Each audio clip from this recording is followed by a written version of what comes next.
Radio Pakistan قومی نشریاتی رابطے پر سلسلہ پیش ہے موسمیاتی تبدیلیاں اور پاکستان،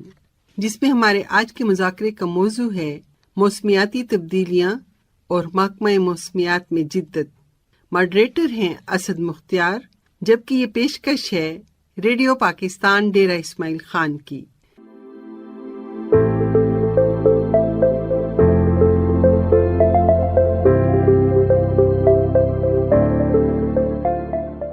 السلام علیکم سامعین، قومی نشریاتی رابطے پر ریڈیو پاکستان ڈیرہ اسماعیل خان کے اسٹوڈیو سے میں ہوں آپ کا میزبان پروڈیوسر اسد مختار۔ سامعین، آج ہمارا سلسلہ ہے موسمیاتی تبدیلیاں اور پاکستان۔ ہمارے آج کے اس سلسلے کا موضوع ہے موسمیاتی تبدیلیاں اور محکمہ موسمیات میں جدت۔ اس حوالے سے آج ہم بات کریں گے گلوبل وارمنگ، اس میں اضافے سے کتنا زیادہ وہ نقصان ہو رہا ہے مختلف ممالک کو، اور پاکستان اس سے کتنا زیادہ متاثر ہو رہا ہے۔ گلوبل وارمنگ کے جو خطرات ہیں ان کو کم کرنے کے لیے مزید کیا اقدامات کرنے کی ضرورت ہے، اور ایک بحیثیت ذمہ دار شہری ہم پر یہ کیا ذمہ داریاں عائد ہوتی ہیں کہ ہم گلوبل وارمنگ کے خطرات کو کم کرنے میں اپنا کردار ادا کریں۔ ہمارے آج کے مذاکرے میں جو ہمارے مہمان ہیں ان کا تعارف میں آپ کو کرواتا چلوں۔ ہمارے اسٹوڈیو میں آج کے مذاکرے میں شریک ہیں ڈاکٹر رافیہ یونس صاحبہ، آپ ہیڈ آف ڈپارٹمنٹ ہیں environmental sciences, Gomal university Dera Ismail Khan میں، جبکہ آپ کے ساتھ تشریف رکھتے ہیں ڈاکٹر اقبال احمد صاحب، آپ اسسٹنٹ پروفیسر ہیں department of environmental sciences, Gomal university Dera Ismail Khan میں۔ میں آپ دونوں شرکاء کا انتہائی مشکور ہوں کہ آپ نے اپنا قیمتی وقت ریڈیو پاکستان ڈیرہ اسماعیل خان کو دیا اور ہمارے آج کے مذاکرے میں تشریف لے آئے۔ ہم بھی شکر گزار ہیں ریڈیو پاکستان کے کہ انہوں نے اس امپورٹنٹ ٹاپک پہ ہمیں انوائٹ کیا، ہمیں مدعو کیا اور ہم اپنے خیالات کا اظہار کر سکیں۔ مذاکرے کا آغاز ڈاکٹر رافیہ یونس صاحبہ میں آپ سے کروں گا۔ یہ فرمائیے گا کہ پاکستان گلوبل وارمنگ کے جو اثرات ہیں ان سے کتنا متاثر ہو رہا ہے؟ دراصل اگر گلوبل وارمنگ کو دیکھا جائے تو اس کے جو لفظی معنی بنتے ہیں وہ یہ ہے کہ پورے گلوب کا گرم ہو جانا یا پورے کرۂ ارض کا گرم ہو جانا، یعنی اس کا درجہ حرارت دن بدن بڑھنا۔ اب گلوبل وارمنگ کا ہونا یعنی یہ درجہ حرارت پوری زمین کا کیوں بڑھ رہا ہے، اس کی ریزن ہوتی ہے گرین ہاؤس گیسز۔ اب green house gases actually gases کا ایک انویلپ ہے، ایک لحاف ہے جس نے پوری زمین کو اپنے گرد لپیٹا ہوا ہے۔ اب یہ greenhouse gases basically carbon dioxide, methane, nitrous oxide, chlorofluorocarbons, ان گیسز کے مولیکیولز جو ہیں وہ پوری زمین کو گھیرے ہوئے ہیں۔ اب ان گرین ہاؤسز کا قدرتی طور پہ ہونا اس لیے ضروری ہے کہ یہ زمین کا ٹمپریچر مینٹین کرتی ہیں اراؤنڈ 15 ڈگری سینٹی گریڈ، اور اگر یہ گیسز نہ ہوں تو زمین جو ہے وہ اتنی فریزنگ پوائنٹ پہ چلی جائے کہ کوئی زندگی اس میں سروائیو نہ کر سکے۔ تو اس لیے یہ جو گرین ہاؤس گیسز ہیں ان کا اس طرح فنکشن ہے کہ ان کو ہم سمجھنے کے لیے ایک نرسری کی ایگزامپل لے سکتے ہیں، جیسے جن میں پلانٹس گرو کرتے ہیں۔ آپ نے اکثر نرسری میں دیکھا ہوگا کہ گرین کلر کا کپڑا یا شیٹ لگا دی جاتی ہے۔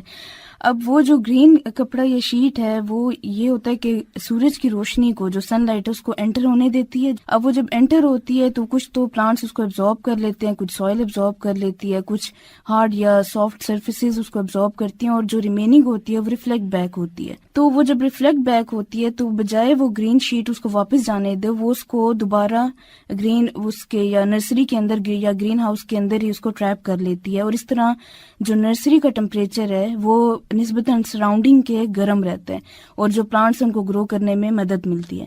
بالکل اسی کانسیپٹ کو مد نظر رکھتے ہوئے ان گیسز کا نام گرین ہاؤس گیسز رکھ دیا گیا، اور اب ان کا افیکٹ بھی، اس کو بھی گرین ہاؤس گیسز افیکٹ کہتے ہیں۔ اب جب تک تو یہ نیچرل پروسیس چل رہا تھا تب تک تو ہمیں کوئی مسئلہ نہیں تھا، لیکن جتنی انڈسٹریلائزیشن بڑھ رہی ہے، جتنا ٹرانسپورٹیشن بڑھ رہا ہے، ہم فاسل فیول وہ خام تیل کو یوز کر رہے ہیں، ہم تھرمل کول پاور پلانٹ سے بجلی بنا رہے ہیں۔ اب ان سب یہ جتنا بھی خام تیل آپ کا جب برن ہوتا ہے، جب جلتا ہے، کوئلہ ہو گیا، آئل ہو گیا، ایون یہ جو آپ کی نیچرل گیس ہے، اب ان سب کے جلنے کی وجہ سے، ان سب کے یوز ہونے کی وجہ سے آپ کی carbon dioxide, methane, nitrous oxide اور واٹر ویپر کچھ حد تک، اور یہ جو ہے کلورو فلورو کاربنز، ان کی اماؤنٹ جو جتنی ریکوائرڈ ہے اس سے وہ بڑھتی جا رہی ہے۔ اب یہ جتنا بڑھ رہی ہیں اور ان کا ریزیڈنس ٹائم بھی ایٹماسفیئر میں زیادہ ہے، یہ جو انویلپ ہماری ضرورت کا تھا یہ اس میں زیادتی کی وجہ سے زمین کا جو ٹمپریچر ہے وہ ضرورت سے زیادہ بڑھتا جا رہا ہے۔ تو اوور آل آپ یہ کہیں گے کہ گلوبل وارمنگ جو ہے یہ ان گرین ہاؤس گیسز کی وجہ سے ہو رہی ہے، یا آپ کہتے ہیں کہ گرین ہاؤس افیکٹ کے بڑھنے کی وجہ سے ہو رہی ہے؟ تو اب جب یہ گیسز بڑھ رہی ہیں اور یہ جتنا سن لائٹ ہے اس کو مزید ٹریپ کرتی جا رہی ہیں اور الاؤ نہیں کر رہی سن لائٹ کو کہ وہ زمین کو چھوڑ کے واپس جائیں یا ریفلیکٹ بیک ہوں، تو اسی نسبت سے ہماری جو گلوب ہے وہ اس کا درجہ حرارت بڑھ رہا ہے، تو وہ گلوبل وارمنگ کی طرف ہم جا رہے ہیں۔ اور اس کا آپ افیکٹ یہی دیکھیں کہ ہمارے گلیشیئرز میلٹ ہو رہے ہیں، گلیشیئر میلٹ ہونے کی وجہ سے فلڈ زیادہ آ رہے ہیں، ڈیفارسٹیشن کی طرف ہم آلریڈی جا چکے ہیں، کیونکہ جتنی اوور پاپولیشن ہے اس کے لیے اتنی ہماری ضروریات بڑھتی جا رہی ہیں، ہمیں ایگریکلچر لینڈز چاہیے۔ تو یہ سب چیزیں مل کے گلوبل وارمنگ کے امپیکٹ کو بڑھا رہی ہیں۔ ڈاکٹر اقبال احمد صاحب، آپ یہ بتائیے کہ پاکستان میں جو حالیہ سیلاب آیا تھا اس نے پورے پاکستان میں کافی علاقوں کو متاثر کیا، یہ ایک مثال ہے موسمیاتی تبدیلی کی۔ اس طرح کی جو غیر متوقع صورتحال ہے اس کا موسمیاتی تبدیلی سے کتنا گہرا تعلق ہے، ذرا اس حوالے سے ہمارے سامعین کو آگاہی فراہم کیجیے گا۔ جی اسد مختار صاحب، بہت شکریہ ہمیں انوائٹ کرنے کے لیے یہاں پہ۔ جس طرح سے آپ نے بات کی کہ حالیہ سیلاب پاکستان میں جو آ رہے ہیں یہ موسمیاتی تبدیلی کی ایک مثال ہے، تو اسی طرح سے جو دوسرے موسمیاتی تبدیلیوں کی وجہ سے جو آفات ہو رہے ہیں اس میں ڈراؤٹ شامل ہے، جس کو خشک سالی کہتے ہیں۔ جس طرح پاکستان کے جو بلوچستان اور دوسرے ایسے علاقے ہیں جہاں پہ پانی کی قلت ہوتی ہے، تو وہاں پہ خشک سالی کی وجہ سے بھی بہت زیادہ اثرات ہو رہے ہیں۔ ہماری ایگریکلچر متاثر ہوتی ہے، اس سے لوگوں کے لیے مشکلات ہوتی ہیں۔ اس کے علاوہ ہمارے ہیلتھ کے اوپر بھی بہت زیادہ اس کے اثرات ہیں موسمیاتی تبدیلیوں کی وجہ سے۔ جیسے اب ہم دیکھ رہے ہیں کہ مختلف بیماریاں جو پہلے نہیں ہوتی تھی وہ پھیل رہی ہیں پاکستان میں، جیسے ڈینگی وائرس ہے، تو یہ پہلے نہیں تھا۔ تو ظاہر ہے اس کا تعلق بھی موسمیاتی تبدیلیوں کے ساتھ ہے۔ اس کے علاوہ جو طوفان وغیرہ آتے ہیں پاکستان میں اس کا بھی موسمیاتی تبدیلیوں کے ساتھ تعلق ہے۔ اور اس میں بتاؤں کہ سیلاب زیادہ رپورٹ ہوتا ہے، لوگ اس کے اوپر بات بھی کرتے ہیں، لیکن طوفان سے ہونے والے نقصانات اس طرح سے رپورٹ نہیں ہوتے، حالانکہ اس کا بھی بہت زیادہ اثر ہے، اس سے ہماری بہت زیادہ فصلیں تباہ ہو جاتی ہیں۔ میں ذاتی طور پہ اپر دیر سے بلانگ کرتا ہوں، تو میں اپنے گاؤں کی مثال آپ کو دوں گا کہ وہاں پہ سیلاب سے اتنا زیادہ نقصان نہیں ہوتا جتنا طوفان سے ہوتا ہے۔ جو مون سون کا موسم ہوتا ہے تو اس میں بارش کے ساتھ تیز ہوا چلتی ہے، اور اس موسم میں ہمارے گاؤں کے کھیتوں میں مکئی کی فصل ہوتی ہے تو وہ اس سے گر جاتی ہے، گرنے کی وجہ سے زمین پہ وہ گل سڑ جاتی ہے، اور اس سے بہت زیادہ ہمارے جو مقامی کسان ہیں ان کا نقصان ہوتا ہے۔ اسی طرح سے جو بارشوں کا جو ٹائم ہے اس میں تبدیلی ہونے کی وجہ سے بھی بہت زیادہ نقصانات ہوتے ہیں۔ جیسے ہمارے ڈی خان میں گندم کی فصل ہے، وہ پکنے والی ہوتی ہے، اس ٹائم پہ جب اس کے کاٹنے کا موسم ہوتا ہے اس وقت اگر ایک ہفتہ پہلے بھی بارش ہو جائے تو اس سے ساری کی ساری جو گندم کی فصل ہے وہ تباہ ہو جاتی ہے، اس کی کوالٹی خراب ہو جاتی ہے، اور وہ اس طرح سے پھر استعمال کے قابل نہیں رہتا۔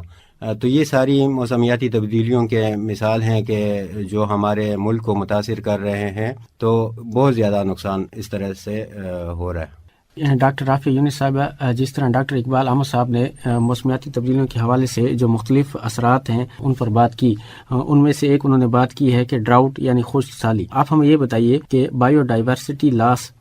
یہ اور موسمیاتی تبدیلیاں یہ دونوں خوراک کی قلت یا جو ڈراؤٹ ہے، خشک سالی ہے، اس کا یہ باعث بنتے ہیں۔ اس حوالے سے مزید ہمارے سامعین کو بتائیے گا کہ یہ کتنا افیکٹ کرتے ہیں خوراک کی کمی کو، خوراک کی قلت کو۔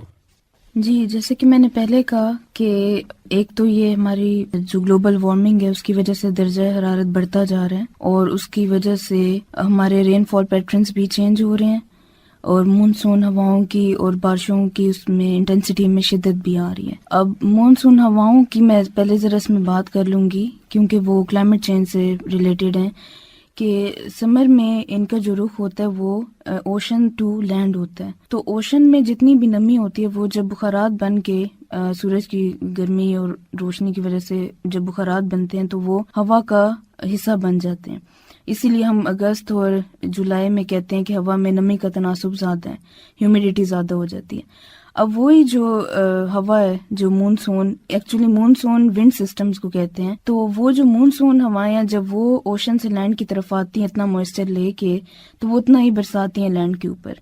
تو الٹیمیٹلی آپ کا جو رین فال کی انٹینسٹی ہے وہ بڑھ جاتی ہے، اور وہ آپ کا ڈائریکٹلی اور انڈائریکٹلی آپ کے کراپ سسٹم، ایگریکلچر سسٹم پہ افیکٹ ڈالتی ہے۔ اس کے علاوہ یہ کہ کچھ جگہوں پہ ڈراؤٹ کی انٹینسٹی زیادہ ہو رہی ہے، کچھ جہاں پہ دریا وغیرہ ہیں جیسے پنجاب سے، وہاں پہ فلڈز وغیرہ کی انٹینسٹی بڑھ جاتی ہے۔ دوسرا ایک اس میں فیکٹر یہ بھی آتا ہے کہ آپ جب کلائمیٹ چینج کو ریلیٹ کرتے ہیں لاس آف بایو ڈائیورسٹی، تو ایک تو یہ کہ بایو ڈائیورسٹی کیا ہے کہ آپ کے پاس ڈائیورسیفائڈ نمبر آف پلانٹس اور اینیملز اور انسیکٹس اور مائکروبس کی اسپیشی ہے، اور اس کے بعد کہیں جا کے ہم ہیومنس کا نام لیتے ہیں، ٹھیک، پہلے تو یہ بایو ڈائیورسٹی ہے، پہلے یہ ایکو سسٹم بناتے ہیں اور پھر اس کے بعد انسانوں کی باری آتی ہے۔ تو جب آپ کی کسی بھی ایک بھی فیکٹر، ہیوی رین ہوگی یا ڈراؤٹ آ گیا، تو سب سے پہلے پلانٹ اور اینیمل اسپیشیز افیکٹ ہوتی ہیں۔ اب اس میں وہ سروائیول آف دا فٹسٹ والا کانسیپٹ آ جاتا ہے کہ جو پلانٹ اور اینیمل اسپیشیز سروائیو کر جائیں ڈراؤٹ کو، یا سیلینٹی جو سیم اور تہور ہو جاتی ہے ڈراؤٹ سے، یہ بھی بڑا مسئلہ ہے کہ سوئل موئسچر جو ہے وہ ختم ہوتا جاتا ہے جو ہم کا ٹمپریچر زیادہ ہوتا ہے، تو اسی طرح آپ کی سالٹ ریٹینشن سوئل میں بڑھتی ہے اور وہ سیلینٹی کی طرف اور سیم اور تہور کی طرف سوئل آپ کی اس طرح ڈیمیج ہونا شروع ہو جاتی ہے، تو وہ آپ کی اسپیشیز جو ہیں وہ لاسٹ ہونا، پہلے ویک ہوں گی اور پھر لاسٹ ہونا شروع ہو جائیں گی۔ اسی طرح کچھ اینیمل اسپیشیز جو اگر ایک جگہ سے دوسری جگہ مائیگریٹ کر سکیں تو ان کا تو سروائیول ہو سکتا ہے، لیکن جو کسی بھی وجہ سے نہ کر سکیں تو وہ الٹیمیٹلی ایکسٹینشن کی طرف جاتی ہیں، اور یہ لاس آف بایو ڈائیورسٹی وقت کے ساتھ ساتھ بڑھتا جا رہا ہے۔ اس کے علاوہ ایک چیز آ رہی ہے پیسٹ انفیسٹیشن، یعنی کچھ پیسٹ اتنے ریزیلینٹ ہو جاتے ہیں اس طرح کی ناگہانی آفات میں کہ ان کا اٹیک روکنا مشکل ہو جاتا ہے۔ جیسے لوکسٹ کا اٹیک ہوا تھا جس کو ٹڈی دل بولتے ہیں، اس کا اٹیک اس قدر ہوا تھا کہ باقاعدہ حکومتی طور پہ ایک پالیسی بنائی گئی کہ اس کو ڈیل کیسے کرنا ہے۔ تو کچھ ایسی بھی ایگزوٹک اسپیشیز ہوتی ہیں جو نیٹو اسپیشیز کو ڈومینیٹ کر جاتی ہے اور ان کا سروائیول خطرے میں پڑ جاتا ہے۔ تو جہاں ہم کلائمیٹ چینج سے اس کو ریلیٹ کریں لاس آف بایو ڈائیورسٹی کو، تو لاس آف بایو ڈائیورسٹی کے ساتھ ایک امپیکٹ فیکٹر پیسٹ انفیسٹیشن کا آ رہا ہے جو کہ فوڈ اسکارسٹی کا بھی سبب بن رہا ہے۔ اور وہی بات کہ جب آپ کا اتنے زیادہ فیکٹرز ایگریکلچر کو ڈسٹرب کریں گے، جیسے پاکستان ایک زرعی ملک ہے جس کی اکانومی زراعت پہ بیس کر رہی ہے، تو الٹیمیٹلی پھر انفلیشن کی طرف ہم جاتے ہیں، اور وہی پھر ہم اکنامک کرائسس کی طرف ہمارا ملک جا رہا ہے۔ ڈاکٹر رافیہ یونس صاحبہ، یہ بھی فرمائیے گا کہ محکمہ موسمیات کا جو کردار ہے وہ قدرتی آفات کی آگاہی کے حوالے سے وہ کتنا اہم ہے، اور یہ بتائیے کہ ماضی کے مقابلے میں جو آج کل جو ارلی وارننگ سسٹم ہے اس میں کتنی بہتری آئی ہے، ذرا اس حوالے سے ہمارے سامعین کو آگاہی فراہم کیجیے گا۔ یہ محکمہ موسمیات کا ہی یہ کام ہے کہ کلائمیٹ چینج کو انالائز کرے اور اس سے پیدا ہونے والے خدشات کے بارے میں ٹائملی آگاہ کیا جائے۔ ایکچولی آج کل جو محکمہ موسمیات ہے وہ ڈیجیٹلائزڈ ہو گیا کافی زیادہ، سیٹلائٹ سسٹمز اور کمپیوٹر ماڈلز ایسے آ گئے ہیں جو کلائمیٹ چینج کو انالائز کرتے ہیں اور آگے کے اگلے 50 یا 100 سال کی ایون پریڈکشن دے دیتے ہیں۔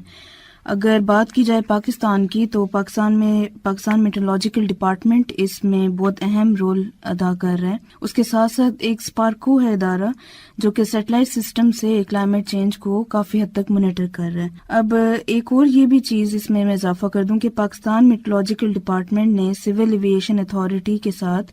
مل کے کچھ ریڈارز اور انسٹرومنٹس انسٹال کیے ہیں مین ایئرپورٹس پہ، تاکہ ویدر مانیٹرنگ کو انالائز کیا جائے یا ویدر مانیٹرنگ کی جا سکے۔ ارلی وارننگ کے لحاظ سے نیشنل ڈیزاسٹر مینجمنٹ پلان بنایا گیا ہے، اور اس کا کام ہوتا ہے کہ رسک کو اسیس کرنا، پھر اس کو مانیٹر کرنا، اس کے بارے میں پریڈکشن کرنا، اس کی انفارمیشن کو ڈسیمینیٹ کرنا، یعنی کمیونیکیٹ کرنا ٹو دا پبلک، ٹھیک ہے، اور اس میں آپ کے آ جاتا ہے وارننگز اور رسپانس فیکٹر۔ اس کے علاوہ جو نیشنل ڈیزاسٹر مینجمنٹ پلان ہے اس میں ہیزرڈ میپس کا ایک بہت بڑا رول ہے، اس کے بارے میں بتایا گیا کہ یہ ہم نے پریپیئر کرنے ہیں۔ اس کے علاوہ کیپیسٹی بلڈنگ کو دیکھا جاتا ہے کہ ہم ارلی وارننگز کس طرح سے اس کو مینج کریں گے، اور اس کے بعد ایویکویشن سسٹمز کس طرح لے کے چلیں گے۔ اور ان سب مینجمنٹ میں یہ ارلی وارننگ سسٹم میں آپ کا ادارہ جو اسپارکو کا ہے، وابڈا، NDMA اور یہ Pakistan meteorological department, rescue 1112، police, media, یہ سب ادارے مل کے ارلی وارننگ سسٹم کو موسٹ ایفیشینٹ بنا سکتے ہیں. اور اس کے علاوہ یہ ہے کہ میٹرولوجیکل ریڈار اسٹیشنز جگہ جگہ پہ نصب کیے جائیں تو اس سے بھی کافی جدت آئے گی. اور اس کے علاوہ جو فلڈ فور کاسٹنگ ہے وائیا سیٹلائٹ، اس کو بہت زیادہ اہمیت دی جا رہی ہے. اور جو آپ کے گلیشیل لیکس اور سنو ہے اس پہ ریسرچ ایکٹیویٹی کو بھی انکریج کیا جا رہا ہے تاکہ ہمیں اس کی مانیٹرنگ ہو سکے کہ گلیشیئرز کس رفتار سے میلٹ ہو رہے ہیں اور اس کا امپیکٹ سی لیول پہ اوور آل کیا آ رہا ہے. انفارمیشن کو ڈسیمینیٹ کرنے کے لیے میڈیا کا بہت بڑا رول ہے کہ television, radio stations, even print media اور اب تو سوشل میڈیا کا دور ہے، تو ان میڈیاز کو یوز کرتے ہوئے early warning system in media کو یوز کرتا ہے تاکہ انفارمیشن بہت بڑے پیمانے تک ڈسیمینیٹ ہو سکے اور لوگوں کو وقت پہ ایویکویٹ کیا جا سکے. جی سامعین، ریڈیو پاکستان ڈیر اسماعیل خان کے اسٹوڈیو سے مذاکرہ آپ سماعت فرما رہے ہیں. ہمارے آج کے مذاکرے کا موضوع ہے موسمیاتی تبدیلیاں اور محکمہ موسمیات میں جدت. اس حوالے سے ہمارے ساتھ مذاکرے میں شریک ہیں ڈاکٹر رافیہ یونس صاحبہ، آپ ہیڈ آف ڈپارٹمنٹ ہیں environmental sciences department Gomal university ڈیر اسماعیل خان میں. ان کے ساتھ تشریف رکھتے ہیں ڈاکٹر اقبال احمد صاحب، آپ اسسٹنٹ پروفیسر ہیں environmental sciences department Gomal university ڈیر اسماعیل خان میں. آج کے مذاکرے میں ہم موسمیاتی تبدیلیوں اور پاکستان کا اس پر کتنا اثر ہے اور اس حوالے سے کیا اقدامات کیے جا سکتے ہیں، اس پر آج ہم بات کر رہے ہیں. ڈاکٹر رافیہ یونس صاحبہ، یہ فرمائیے گا کہ موسمیاتی تبدیلیوں کے اثرات کو کم کرنے کے لیے ہم پر کیا ذمہ داریاں عائد ہوتی ہیں کہ ہم اس کے جو اثرات ہیں ان کو کم کرنے میں اپنا کردار ادا کریں. جی اسد صاحب، میں تو یہ کہوں گی کہ اگر ہم خود سے شروع کریں تو سب سے پہلے تو ہم پلانٹیشن کریں، درخت لگائیں اور پانی کو کم سے کم اس کا استعمال کریں، محدود کریں. اور آرگینک فارمنگ ایک بہت امپورٹنٹ ٹرم ہے جو آج کل بہت یوز ہو رہی ہے، اس کو بہت مانا بھی جا رہا ہے کہ آپ بجائے آرٹیفیشل فرٹیلائزرز کے اگر گارڈننگ بھی کرتے ہیں تو آرگینک فرٹیلائزرز یوز کریں.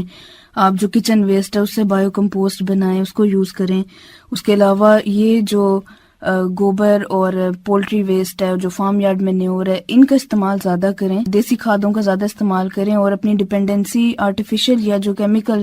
فرٹیلائزرز ہیں ان پہ کم سے کم کریں. اس سے یہ کہ ایک تو سوائل فرٹائل رہتی ہے اور اس کے منرلز لاسٹ بھی نہیں ہوتے. اور یہ جو دیسی کھادیں، ان کا ایک فنکشن مین یہ ہے کہ یہ آہستہ آہستہ نیوٹرینٹس کو ریلیز کرتی ہیں تو یہ دیر پا ہوتی ہیں اور سوائل کی ان دیسی کھادوں کے ساتھ زیادہ مانگی ہوتی ہے as compare to chemical fertilisers. اور دوسری بات یہ کہ اگر ہم چاہیں تو ہم پبلک ٹرانسپورٹ کو زیادہ استعمال کریں. یہ بھی ہماری اپنی ولنگنیس پہ کہ ہم کلائمیٹ چینج کے بارے میں کتنا سیریس ہیں. ہم پبلک ٹرانسپورٹ کو زیادہ پریفر کریں. گو کہ ہمارا پبلک ابھی ٹرانسپورٹ سسٹم اتنا ڈیولپ نہیں ہے، لیکن جتنا ہو سکے اتنا کریں.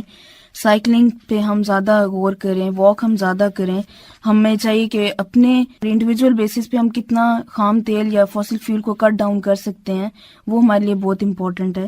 اور ری یوز اور ری سائیکلنگ کی طرف جائیں تاکہ ہم بار بار چیزیں خریدیں نہ، اتنی ان کی پروڈکشن زیادہ کرنے کی پھر نوبت آتی ہے. جتنا ہم ری سائیکلنگ اور ری یوز کریں گے، جیسے پلاسٹک ویسٹ ہو گیا ان سب کو.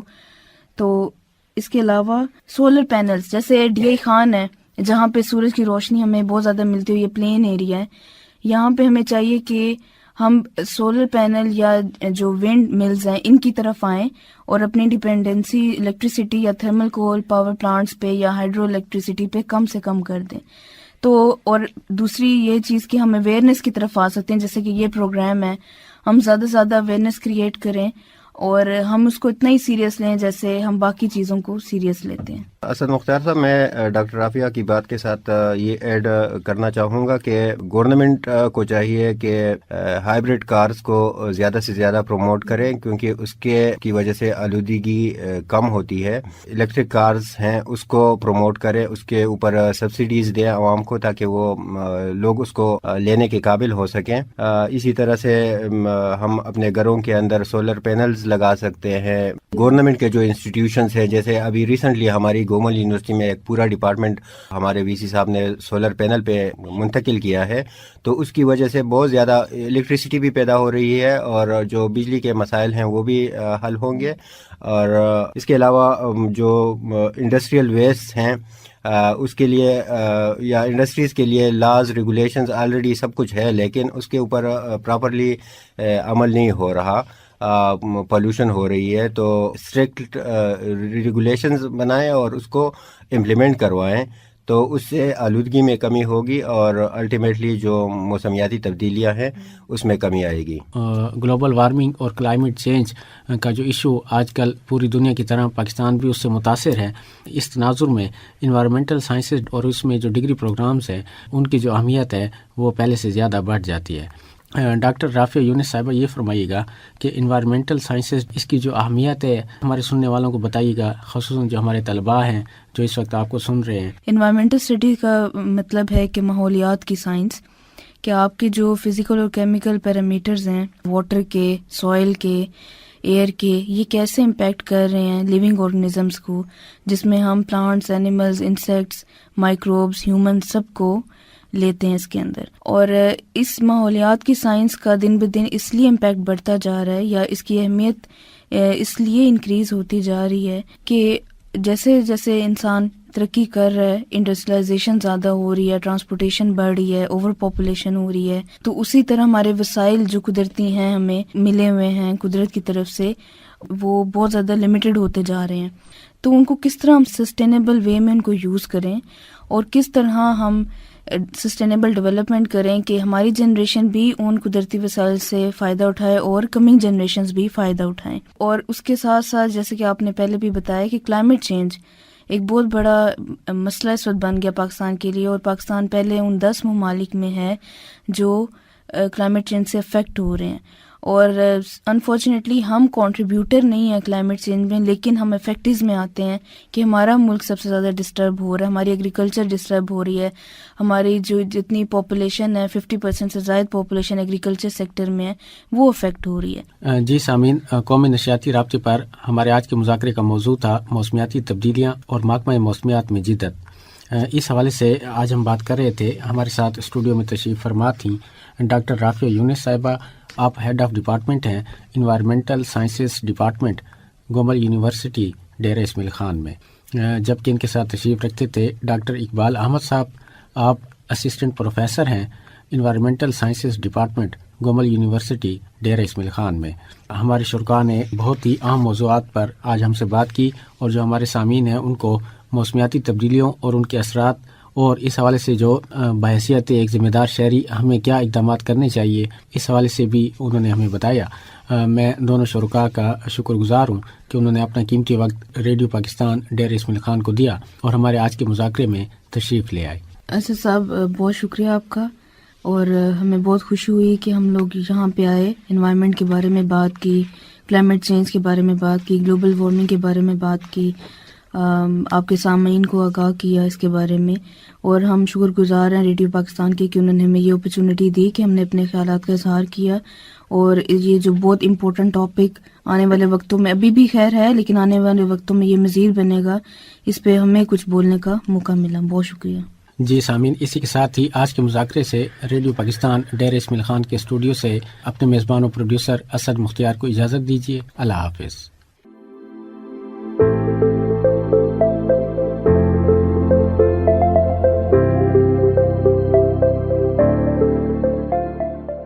ابھی آپ سن رہے تھے مذاکروں کا سلسلہ موسمیاتی تبدیلیاں اور پاکستان, جس میں ہمارے آج کے مذاکرے کا موضوع تھا